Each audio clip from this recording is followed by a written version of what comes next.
गुफ्तगू को आगे बढ़ाते हैं। अब पाकिस्तान इंडिया के हवाले से तो हमने बात की, लेकिन इसके साथ साथ जो अमरीकी अफवाज का इनखला है अफगानिस्तान से, वो भी बहुत ज़रूरी अमर है और उसमें हम देख रहे हैं कि पाकिस्तान के किरदार को बड़ी अहमियत भी दी जा रही है और फिर तालिबान के साथ जो मुज़ाकरात हैं उसमें पाकिस्तान ने एक अहम किरदार अदा किया है। नजमुल साकिब साहब, ये 11 सितंबर का कहा है जो बाइडन ने कि हम 11 सितंबर तक इनखला करेंगे, ये क्या 9/11 का कोई जहन में रखा गया है? ये क्या है इसके साथ? क्या अच्छा सवाल किया है आपने। देखिए, ये जो दिन मुकर्रर करने होते हैं ना, इसमें बड़ी सोच विचार की जाती है। 9/11 को जो हुआ वो ट्विन टावर्स पे जो हुआ, फिर वो ग्राउंड ज़ीरो बनता है और उसके बाद से अफ़गानिस्तान में सारे लोग आ जाते हैं नेटो के और इसके। मुझे लगता है कि इसमें 2-3 पैगामात छुपे हुए हैं। आपने पूछा ना कि 9/11 ही क्यों? पहला मैसेज ये छुपा हुआ है कि जब ये अगर तो इनखिला हो गया, क्योंकि मैं इस पर भी बात करना चाहूँगा कि क्या ये इनखिला वाकई हो रहा है कि नहीं। अगर ये फॉरेन ट्रूप्स चले जाते हैं तो जिस दिन तकमील होगी इनकी वो 9/11 होगा। इसका मतलब ये है कि वो जब भी कभी बात आएगी अफगानिस्तान की तो 9/11 को इसके साथ रिलेट किया जाएगा। ठीक है। नंबर 2, अमेरिका ने, मेरे ख्याल में प्रेसिडेंट बाइडन ने ये बताया पूरी दुनिया को, ये 9/11 रख के कि अगर कोई 9/11 दोबारा हुआ अमेरिका के खिलाफ तो याद रखिएगा कि अमेरिका अपने नेशनल इंटरेस्ट को फॉलो करते हुए दुनिया के किसी भी हिस्से में जा सकता है और 20 साल तक वहां ठहर भी सकता है। ये एक किस्म की वार्निंग भी है। तीसरा ये है कि 9/11 की जो सिग्निफिकेंस हमारे अमेरिकी, जो वहां पे अमेरिकी कौम है, वो बड़े सेंसिटिव हैं इस चीज पे, तो वो इसको अच्छी तरह से रिलेट कर सकेंगे कि 9/11 ही लेके आया था अमेरिका को इधर और 9/11 को ही। एक अहम सवाल इसमें जावेद, जो इस वक्त मेरे जैसे बहुत सारे जो लोग हैं जो जानना चाहते हैं कि क्या हो रहा है अफगानिस्तान में, जब ये चले जाएंगे फौजी यहां से तो होगा क्या। मुझे पता नहीं क्यों है कि इतनी दफा ऐलान हुआ, प्रेसिडेंट ओबामा के जमाने में हुआ, उससे पहले हुआ, उसके बाद हुआ कि जी फलां डेट को एक टाइम स्लॉट दी गई कि इस डेट को हम यहां से चले जाएंगे, लेकिन फिर कुछ ना कुछ होता रहा और वो डेट जो है आगे चलती रही। ठीक। अब ये जो दोहा एग्रीमेंट हुआ, इसमें 1 मई की डेट थी। बीच में ये होता है कि अमेरिका में हुकूमत चेंज हो जाती है, ट्रंप की जगह प्रेसिडेंट बाइडन आ जाते हैं और वो आते ही ऐलान करते हैं कि ये सारा कुछ इंशाल्लाह ठीक होगा। ये जो 3 दिन पहले प्रेसिडेंट बाइडन ने पूरी की पूरी एक पॉलिसी बताई है और उसमें उन्होंने सबसे पहले ये कहा है कि हम अब इंतजार नहीं करेंगे कि हालात ठीक हों तो हम अपने ट्रूप्स को निकालें। मतलब ये कहने का ये है कि अब हमारी बस हो गई है। याद रखिए मैं क्या कह रहा हूं, हमारी बस हो गई है। हमने 20 साल में देख लिया कि हम अफगानिस्तान में वो हालात क्रिएट नहीं कर सके और तालिबान से उस तरह का मुआहिदा नहीं कर सके जो। और फिर दूसरी बात, ये जो स्टेक होल्डर्स की बात अभी हो रही थी, ब्रिगेडी साहब भी कर रहे थे, कि उन्होंने स्टेक होल्डर्स को एक मैसेज दिया है कि बाबा ये जो बेबी है ना अफगानिस्तान, इसकी हमने 20 साल बेबी सिटिंग कर ली है, ठीक, अब आप आइए मैदान में। अब उसमें एक बात जो नई समझ आई वो ये है कि प्रेसिडेंट बाइडन ने बाकायदा तौर पे मुल्कों के नाम लिए। उन्होंने कहा है पाकिस्तान, उन्होंने कहा है टर्की, रशिया का नाम लिया है, चाइना का नाम लिया है, लेकिन ईरान का नाम नहीं लिया। ठीक। अच्छा, यहां से मुझे एज अ डिप्लोमेट क्या समझ आई, नंबर 1 कि वो ईरान को इतनी अहमियत नहीं देना चाहते in the context of Afghan rigmarole. ठीक। और वो उन्होंने, और वैसे भी पॉलिटिकल हालात उनके वैसे हैं, लेकिन ये तो तय है कि अफगानिस्तान में जो पिछले 20 साल से हो रहा है उसकी सबसे ज्यादा अफेक्टेड जो मुल्क है वो मेरा मुल्क है पाकिस्तान। ठीक। उसके बाद नंबर 2 पे ईरान है। आपने क्यों ईरान को छोड़ दिया? साथ ही उन्होंने एक बड़ी अहम बात की है जिसकी तरफ ज्यादा तवज्जो नहीं दी जा रही, कि ये उन्होंने क्यों कहा कि हम चले जाएंगे यहां से लेकिन तालिबान को हम अकाउंटेबल ठहराएंगे। ठीक। उनको हम अकाउंटेबल ठहराएंगे और अगर जरूरत पड़ी, अभी इसको जरा थोड़ी देर 1 मिनट देखते हैं कि इसका मतलब क्या है। मेरे नजदीक इसके 2 मतलब बनते हैं। नंबर 1, अमेरिका को पता है कि जो ही ये निकले तो तालिबान अगर पावर में नहीं आते तो इस पोजीशन में जरूर होंगे कि वो अमेरिका को या उनके अलाइज को नुकसान पहुंचा सकें। दूसरा कि तालिबान उनको नजर आ रहे हैं कि ये कुछ ना कुछ करेंगे। ठीक। दूसरी तरफ प्रेसिडेंट गनी साहब का एक मैसेज आता है, अब यानी अगले दिन ही, उसमें वो ये कहते हैं कि जो अफगान फौजें हैं वो मुकम्मल तौर पे इस काबिल हैं कि इनखिला के बाद संभाल सकें। ठीक।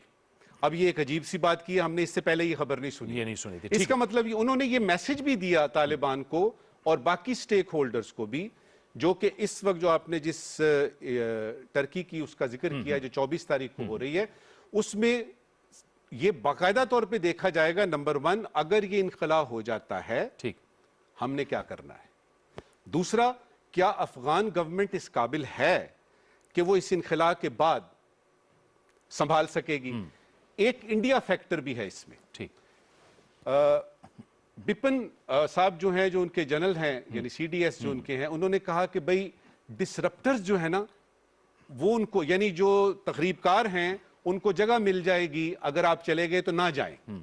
उसमें भी सोचने की जरूरत है कि हिंदुस्तान क्यों चाहता है कि यहां से इनखला ना हो। उसकी बुनियादी वजह यह है कि $3 बिलियन हिंदुस्तान अब तक लगा चुका है वहां पे, और जिसमें उनकी पार्लियामेंट को कंस्ट्रक्ट करना, रोड्स और पावर स्टेशंस और ये ठीक है। उसको नजर आ रहा है कि ये मुश्किल हो जाएगा उसका। और फिर उसकी जो कॉन्सुलेट्स हैं जहां पे उनके हिंदुस्तानी जो हैं वो तकरीबकारियों में मुलव्वस हैं हमारे खिलाफ, बिल्कुल, तो ये इस वक्त मुझे लग रहा है कि अच्छा होने जा रहा है। ठीक है, अगर ये होने जा रहा है। ठीक है सैयद नज़ीर साहब, ये हमारे लिए इसमें से काबिल तशवीश ये बात भी तो है कि वहाँ पे जो ISIS रीग्रुप हो रही है या वहाँ पे स्ट्रेंथन हो रही है, वो भी हमारे लिए तशवीश का बायस है। ये इनखिला के बाद का अगर अमल होता है। और दूसरी बात, आपने देखा कि जो गुज़श्ता दिनों रूसी वज़ीर ख़ारजा है, उन्होंने भी इस हवाले से पाकिस्तान के साथ बातचीत की है, उस पर उनके भी तहफ़्फ़ुज़ात हैं और चाइना के भी तहफ़्फ़ुज़ात हैं। जी, जहाँ तक अफ़गानिस्तान है तो उसका जो बिसात है या जो ग्राउंड रियलिटी है, सिचुएशन है, उसमें तो देख लो हर कोई बरसरे पेकार है, एक दूसरे के खिलाफ, तीसरे के खिलाफ। वहाँ पर वार लॉर्ड्स हैं, वहाँ पर प्राइवेट मलेशियाज़ हैं, वहाँ पर दाइश है, वहाँ पर TTP है, वहाँ पर और बहुत सारे आउटफिट्स हैं जो कि बैंड है या इंटरनेशनल तौर पर वो इस किस्म की कार्रवाइयाँ करते हैं। लेकिन इन सब के पीछे किसी न किसी का हाथ है। उसमें ख्वाह नेबर्स हों, ख्वाह डिस्ट्रिक्ट नेबर्स हो या अमेरिका खुद सेल्फ हो, क्योंकि अमेरिका पर भी काफ़ी दफ़ा आया। करज़ई साहब ने खुद कहा, पार्लियामेंट वालों ने कहा कि इनको इराक़ से उठाकर खुरासान चैप्टर इधर खोला गया था। बहरहाल अब जो ये सिचुएशन है ये तो एक है, लेकिन ये कंटेनेबल है एंड कंट्रोलेबल है, प्रोवाइडेड अगर कोई मुआहिदा हो जाता है, क्योंकि ये फिर टारगेट होंगे हर ग्रुप का, हर स्टेक होल्डर का, इंक्लूडिंग द नेबर कंट्रीज़।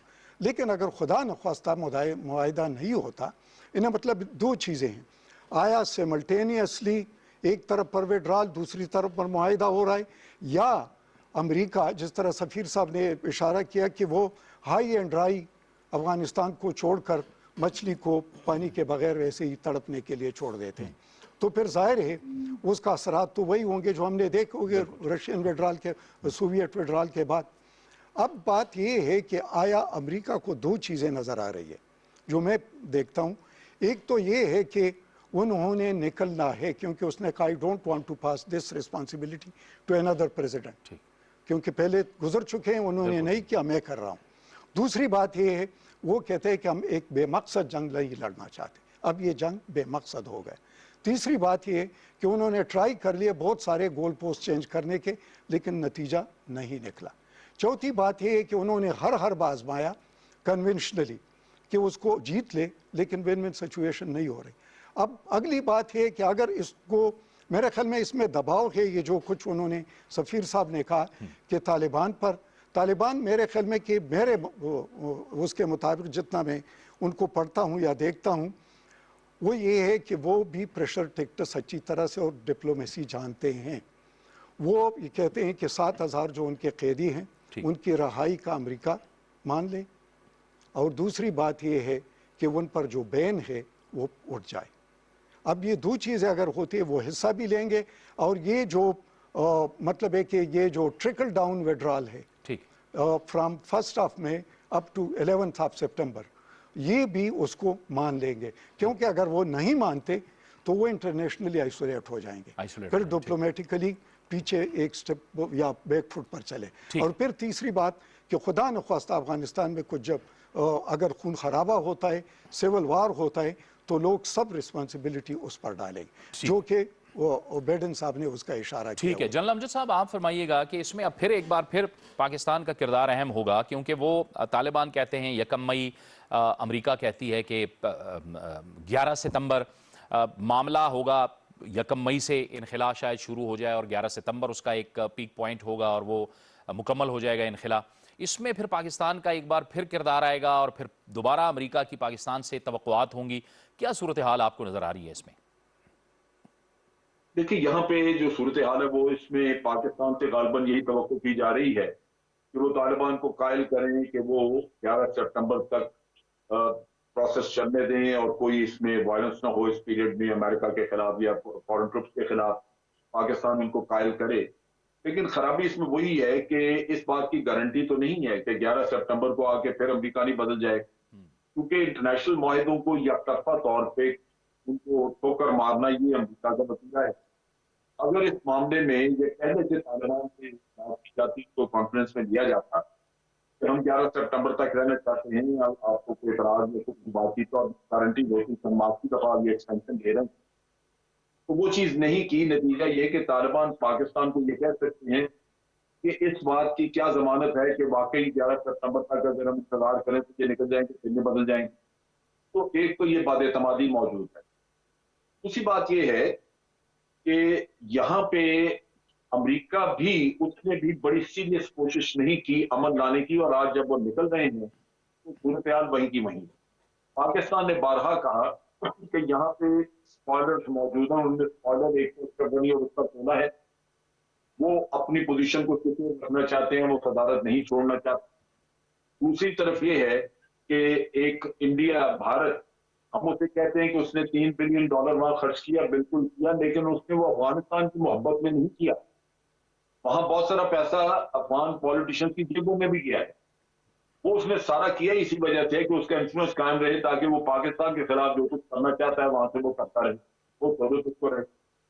अब इन हालात में आप ये देखिए कि एक न्यूट्रल गवर्नमेंट का बनना जरूरी था, जो अशरफ गनी नहीं बनने दे रहा।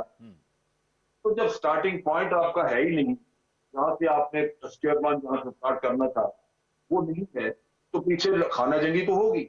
अब अगर अशरफ गनी ने साथ ये भी कह दिया कि जनाब उनकी अफवाज इस काबिल है, तो उसका मतलब है कि वो जंगी तौर पर लड़ने को तैयार। अगर अमेरिका मुखलिस होता है तो वो इन दोनों स्पॉयलर्स को बाहर निकालता और अशरफ गनी को कहता कि तुम्हारा हम निकले उसकी पाबंदी करें। 6 महीने उस शख्स ने जाया किए कैदियों के तबादले के लिए, जो 5000 कैदी पहले छोड़ना, तो बातचीत वहां लेट हो गई। तो बात यह है कि वहां पे किसी का मूड नहीं है और अमेरिका का भी नहीं है कि वाकई वहां पे अमन कायम किया।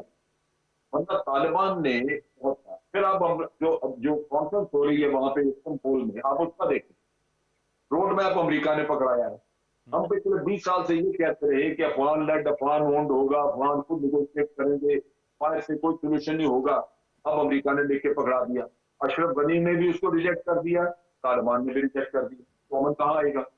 तो बात यह है कि किसी ने भी वो कोशिश नहीं की वहां पे जो अमन को सही मानों में लाने के लिए हो। मेरी अपनी सोच ये कहती है कि तालिबान को इस बात का एहसास है कि अब अगर वो हुकूमत बनाए तो वो उनकी हुकूमत तभी चलेगी अगर उसमें बाकी स्टेक होल्डर साथ हों। उनको ये भी अंदाजा है कि उनकी इंटरनेशनल एक्सेप्टेबिलिटी पहले नहीं थी, अब तब होगी उनकी इंटरनेशनल एक्सेप्टेबिलिटी जब वो आलमी कुव्वतों के कंसर्न्स को भी एड्रेस करेंगे, जिसमें जैसे खवातीन के मसले हैं। तो वो बहुत कुछ देने को तैयार हैं, निगोशिएट करने को तैयार हैं, लेकिन वो निगोशिएशन का माहौल नहीं है और ये बाहर से सोल्यूशन जो पकड़ाए जा रहे हैं वो उनपे आगे नहीं बढ़ेगी बात। ठीक है। तो इन हालात में मेरा नहीं ख्याल कि ये प्रोसेस आगे जाता हुआ हमें नजर आ, मुझे इसमें बहुत शक है कि ये प्रोसेस आगे चलेगा, अमेरिका निकल जाएगा फिर आखिर। और ये मामला यहाँ पे साहब ने जिस तरफ इशारा किया है ये बड़ा अहम मामला है। मैं चाहूंगा एक मिनट का कमेंट, चूंकि वक्त भी बहुत कम रह गया है। एक तो मामला यह है कि ये जो इस्तांबुल कॉन्फ्रेंस है इसमें हर एक की अपनी अपनी राय है। अमेरिका चाहता है कि जल्द अशरफ गनी इंटरम गवर्नमेंट की तैयारी पे और इस्तांबुल कॉन्फ्रेंस कन्विंस कर ले कि इंटरम गवर्नमेंट बन जाए। सैयद नज़ीर साहब, आपकी तरफ, पहले मैं आपकी तरफ आऊँगा फिर आपकी तरफ।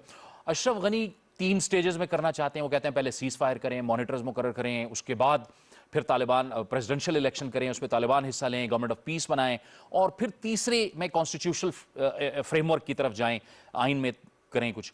फिर अफगानिस्तान लोया जरगा भी है, उसके अपने हैं। वो कहते हैं हम सियासी जमातों से भी बात करेंगे, हम सिविल सोसाइटी से भी बात करेंगे। आपकी तवक्को है इस्तांबुल कॉन्फ्रेंस से कुछ? जी, तवक्को तो है, क्योंकि ज़ाहिर है कि आखिरी चांस है। ठीक। और जितने भी अफगान उसमें तो खुद थे, लेकिन अशरफ गनी अपने ज़ाहिर है कि हुकूमत उसकी थी और उसको तूल देना चाहते थे। क्लियर सी बात थी, वो जितने भी कैदी नहीं छोड़ रहे थे, फलाना बात, फिर एक दूसरा तीसरा, अभी कहते हैं 3 मरहलों में जो आपने बताया। मेरे ख्याल में कि ये सारा है कि उसने तो टाइम बाई करना था, लेकिन अब इस कॉन्फ्रेंस में उसको टाइम बाई करने का कोई मौका नहीं मिले, इसलिए कि रीजनल स्टेक होल्डर उसमें मौजूद है, क्योंकि वो रीजनल स्टेक होल्डर खुद अफेक्टेड है। अगर अमेरिका निकलता या नहीं निकलता, दोनों सूरतों में ये अफेक्टेड है। तो जाहिर है अगर अमेरिका निकलता है और उन्होंने पूरे तकरीबन 90% एश्योरेंस करा दी है कि हम निकल रहे हैं, तो फिर जिम्मेदारी रीजनल पावर्स की, खुसूसन पाकिस्तान, चाइना और रूस की बनती रूस है। की, पाकिस्तान, चाइना और रूस भी इन मामलात को बड़े करीब से देख रहा है, बड़ी अहमियत दे रहा है। इसमें जावेद ऐसा है कि सबसे पहले तो हमें ये देखना है कि 4.25 महीने तकरीबन बाकी हैं। ठीक, ये अप्रैल का महीना है, सितंबर की जो डेट उन्होंने दी है 4-4.25 महीने। अगर आप पैटर्न देखते हैं हिस्ट्री का, तो उसमें कुछ ना कुछ हो जाता है और कोई ना कोई चीज़ निकाल ली जाती है, प्रीटेक्स्ट निकाल लिया जाता है कि जी अभी हम नहीं जा रहे। सबसे पहले ये है कि हमने ये देखना है कि अगर वो ना गए, ठीक, कोई डेट आगे चली गई, तो उस वक्त खासतौर पे पाकिस्तान के ऑप्शंस क्या हैं। ठीक, और वो कुछ ज़्यादा मुश्किल नहीं है, क्योंकि 20 साल से जो चल रहा है इसी तरह से चलता रहेगा।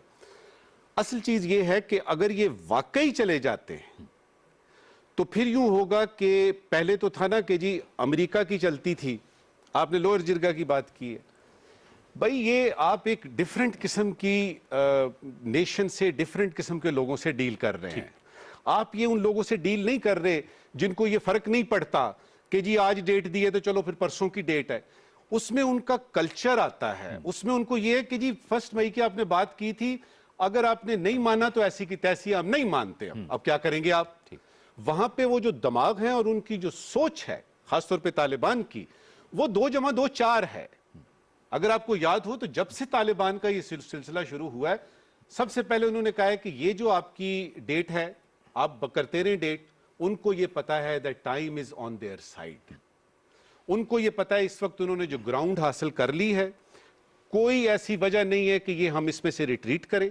अब हमने इस ग्राउंड को बढ़ाना है, और इसीलिए उन्होंने ये जो इस्तांबुल की आपने, या टर्की में जहां भी ये हो रही है कॉन्फ्रेंस 24 तारीख को, उस पर उन्होंने कहा जी हम नहीं आ रहे। क्यों नहीं आ रहे? इसलिए नहीं आ रहे कि बात करने का तो फायदा नहीं है। अभी आपने ऐलान किया, एग्रीमेंट किया, साइन किया प्रेसिडेंट ट्रंप ने कि 1 मई को आप निकलेंगे। अब आपने 4 महीने और दे दिए, इस वक्त की आखिरी। ठीक, ये जो सितंबर आने का है, ठीक, और इसमें अगर तो अमेरिका चला जाता है वाकयातन, तो मुझे कोई ऐसी सूरत हाल नजर नहीं आ रही कि फौरी तौर पे कुछ हो जाएगा।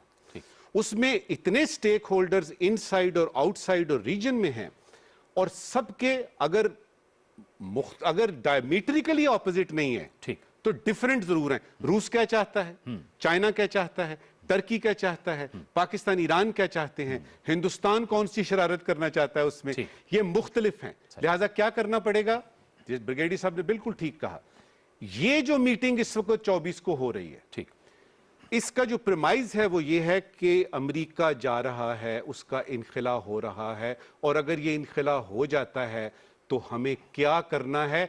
याद रहे कि फॉरेन मिनिस्टर हमारे शाह महमूद कुरैशी ने आज एक दफा फिर से, यानी दुबई में उन्होंने जब बात की अपने हम मनसब से, अफगानी से, उन्होंने ये कहा है कि जहां तक पाकिस्तान का ताल्लुक है, तो हमें एक स्टेबल और मजबूत Afghanistan which is governed by the people of Afghanistan और ब्रॉड बेस चाहिए। ठीक है, तो मेरा ख्याल है इसके लिए हम दुआ करते हैं। बहुत बहुत शुक्रिया नजमुल साकिब साहब, ब्रिगेडियर रिटायर सैयद नज़ीर साहब आपका भी, और जनरल अमजद शोएब साहब आपका भी बहुत बहुत शुक्रिया। खित्ते में इंतहाई अहम सिफारतकारी हो रही है और पाकिस्तान इसमें काफ़ी मुतहर्रिक है और पाकिस्तान का जो किरदार है वो अपने भरपूर तरीके से अदा कर रहा है। इस्तंबुल के अंदर जो कॉन्फ्रेंस हो रही है अफ़गानिस्तान के हवाले से, उस पर भी उससे ज़ाहिर तवक्कुआत भी हैं, इनखिला की बात होगी और अफ़गानिस्तान के अंदर निज़ाम को आगे कैसे चलना है उस पर बात होगी। और पाकिस्तान का, जैसे कि नजम साकिब साहब ने आखिर में कहा कि वज़ीर ख़ारजा शाह महमूद कुरैशी की अफ़गान हम मनसब हनीफ अतमर से आज बात हुई है। उन्होंने ये कहा है कि हम मुस्तहकम और खुशहाल और पुरअमन अफ़गानिस्तान चाहते हैं। अफ़गानिस्तान में वही हुकूमत होनी चाहिए जो वहाँ के अवाम उन्हें मुंतखब करके वहाँ पे लाएं। जावेद इकबाल को शाहराए दस्तूर से इजाज़त दीजिए। अल्लाह हाफ़िज़।